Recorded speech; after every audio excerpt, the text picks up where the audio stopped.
Track 11, Unit 3, Lesson 5, Activity A. Listen and speak.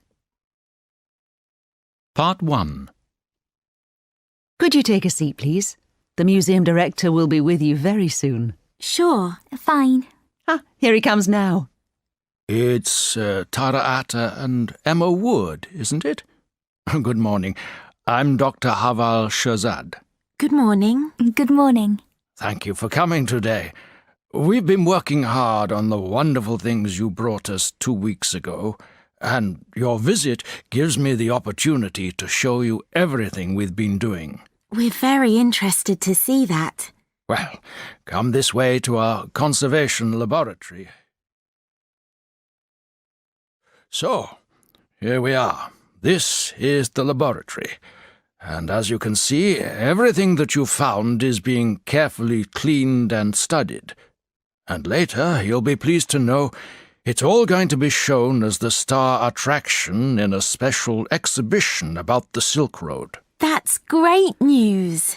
What have you been able to discover so far, Dr. Shahzad? Well, as you might expect, we've found things here that are from many different places. Here are a few examples which we're already preparing for the exhibition. Part 2. Let's start with these precious stones. They're beautiful. Where did they come from? Stones like these were produced in India, and then they were often traded in China and in the West. So our merchant may have been on his way west. Maybe. And now, look at this piece of jewellery. Oh, it's beautifully made. Yes, and it's made of silver. We think it was made in Persia, which is Iran today. And just like the precious stones, this sort of jewellery was often taken to China and also to the West. This type of thing must have been very expensive. Oh, it was. And here's something else for a woman with money. A bottle, and in it there used to be perfume. Where was it made? Probably in Egypt. Was glass something special in those days? Yes, it was. The technique of glass making wasn't known in the East, so glass products like this were often sold in China. I wonder how often they got broken on the way. Good point. Well, now, here's one more thing for us to look at.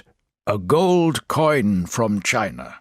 But why did this merchant have a Chinese coin when he was so far from China? Oh, coins like these were used all along the Silk Road. So, did merchants use money to buy and sell the goods they were carrying? They usually agreed a value for their goods and then exchanged them. But money was used sometimes too. Money like this and the many other coins that you found. Part 3.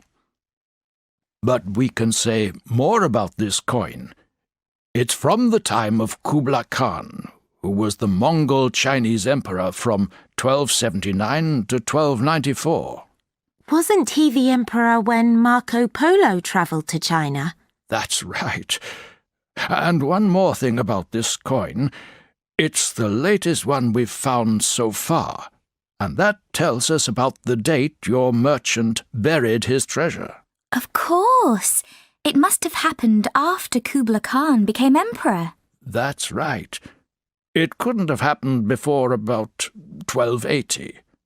And so, you see, we already know a little more about the past, and it's all thanks to you. You two have saved a dramatic little piece of the past. And now it's the job of this museum to keep it safely for the future. Part 4. And we need to remember that the Silk Road was a very important part of the past. It helped to create the modern world. And that wasn't just because of the goods that people carried east and west. It was also because of the inventions, crafts, and techniques that they introduced from one culture to another, east to west and west to east. I've heard that the Chinese invented fireworks. Yes. They produced the chemicals that made them explode. That was an invention that travelled from east to west. But there were also inventions that went the other way. Remember that Egyptian perfume bottle? Well, glass-making was a craft that travelled from west to east. But didn't the Chinese invent all sorts of things? Paper, for example. Yes, paper-making was a secret they tried to keep.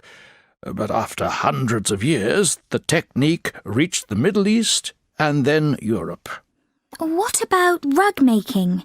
There are beautiful rugs in this part of the world, but there are beautiful Chinese rugs too. Did rug making go from east to west, or from west to east? From west to east. The Chinese learnt that craft from the people of the Middle East. But going the other way again, China gave the world printing. The Chinese were the first to produce printed books, and that was an extremely important invention. I suppose it allowed new ideas and inventions to reach a lot more people. That's right. And, of course, religions also travelled along the Silk Road. Like Islam and Christianity? Yes. Islam and Christianity both spread from the Middle East to many places farther east along the Silk Road, especially Islam. And so did Buddhism, which started in India but spread north to Tibet and then east to China and to most other parts of East Asia.